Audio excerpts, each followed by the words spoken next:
Men's Prayer Call. You can get to our website there. You can get submit prayer requests, information for the core members if you need someone to come and pray for you, somebody to speak at your event. We've got quite a talented cast there. We're on Tuesdays and Thursday mornings from 7 to 7:30 Central Standard Time. We're actually all over the country. Actually, let me extend it. We're actually all over the world. All over the world, because we have a contingency in Vietnam. We have a contingency in Nigeria, and so we're quite proud to say where our growth has come from. We started with 5 guys 4 years ago, and now we're averaging about 100 plus guys every Tuesday and Thursday morning for 30 minutes, just trying to get their day started off right. Our platform is fairly interesting and unique. On Tuesdays, we tend to reserve that spot for clergy. That's more of a spiritual enhancement platform that Thursday morning at 30 minutes. And on Thursdays, we call it our Thursday Life Classes, and that's personal development focusing on leadership. And so we have various speakers that fall under one of those 2 categories that bring a word of encouragement for that day, instructions and inspiration. And the feedback that we've been getting has been tremendous. So we're just glad to be doing God's work and to strengthen the kingdom. Now I'm going to ask Johnny Mack about this. I want you to give me your insight, if you will. Are women allowed on the National Men's Prayer Call? Well, women are allowed, but men are the focus. During the process of the broadcast itself and the prayer time, we focus on men, and so we have men as not only the focal point, but as the needle point. And so women are encouraged to listen. Women are encouraged to encourage their men to listen and to be a part of it. But as far as the actual dynamics and the day-to-day functioning, it's about men. Because when you look at that word pray, the National Men's Prayer Call, this is a call to prayer that men would look at 4 components in their life. They look at the P, which stands for predictability, that they come and pray because of the predictability of knowing that they can't do this by themselves. They have to rely on something higher than themselves, which we understand as God and as Jesus. Then they have to be responsible. But responsibility doesn't happen until you understand the predictability that you can go to that higher source and believe and know that that higher source has the power to be able to bring you through and create a predictable standpoint in your life. And then the A means accountability, that we have to operate from a position as men of accountability. That's why we're not excluding women, but we're challenging men to operate in that aspect of accountability, that they are able to do so once they realize the predictability that God brings in their life and the responsibility that they have to operate in that. And lastly is yieldability. You know, the world talks about being coachable and being teachable, but it's really about being yielding yourself to the power of something higher than yourself. And as men, that's why we're focused fully on that, because we have a responsibility to our families, to our communities, to our churches, to the world, to become better citizens. And as Benny always says, that we can make our life work. And if you look at it and your life isn't working, then you have to find out what your next step is, which is prayer. Sounds good. Sounds good. I'm glad that you dropped that knowledge on us like that, man. You're always good at that. Well, that's what I do. And you know what I'm very happy to be about this. When we first had this show, the 8th Grade Community Champion Hour, which it came to fruition.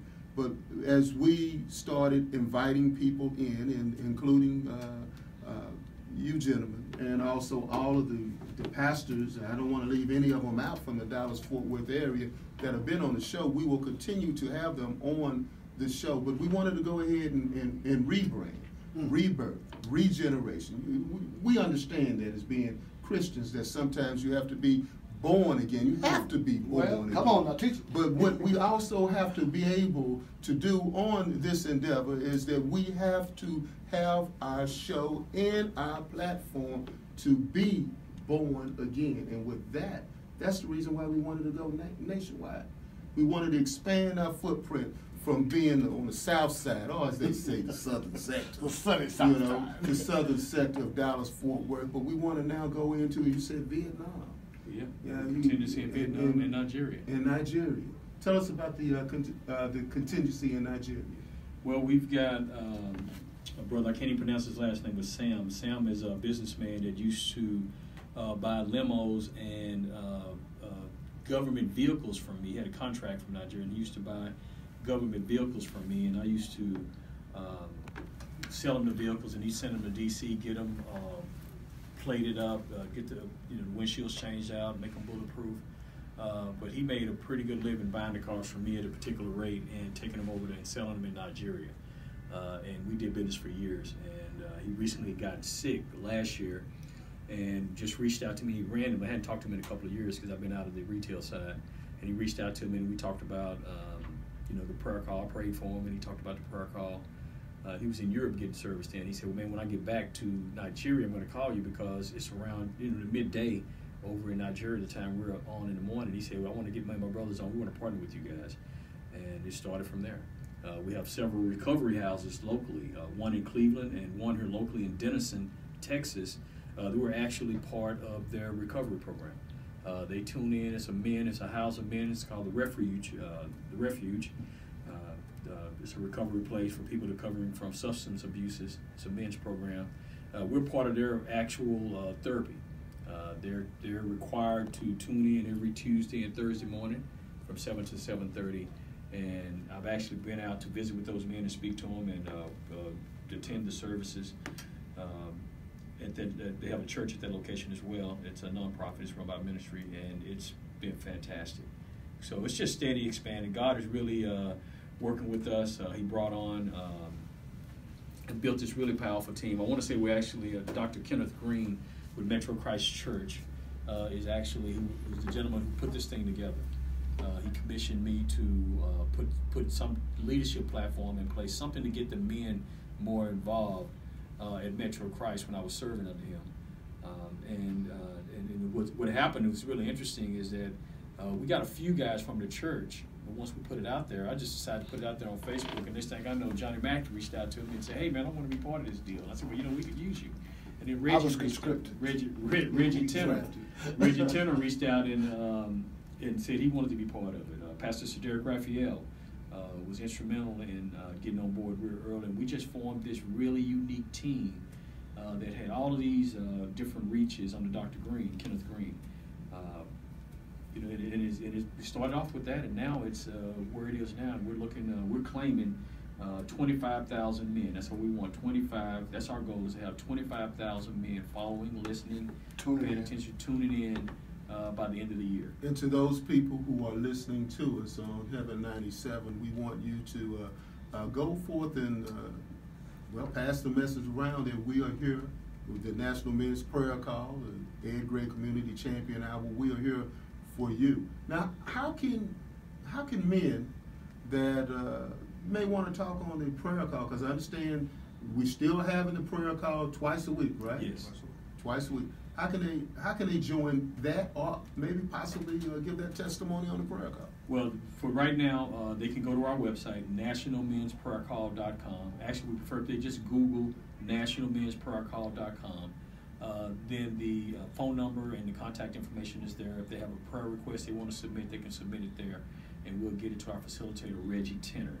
They can also go to the National Men's Prayer Call Facebook page. That's correct. And I'll leave a post there, or inboxes there. So we're looking for quality speakers nationwide. We want to continually bring a quality level, not just quantity, but a quality level of leadership, so that the presentation, first we have the prayer, then we have the praise reports, because when you pray, the results are going to happen. So we want those praise reports to be shared as well, because when men see that prayer does actually work, that prayer is real, and that prayer is something that transforms their lives, then now they're not just out there by themselves as an island. You know, the biggest issue that men face right now is that because of the whole macho culture, they have to be strong, they can't cry, they can't share emotions. So we want to be able to, through this medium, develop an opportunity for men to be able to connect with each other and to pray with each other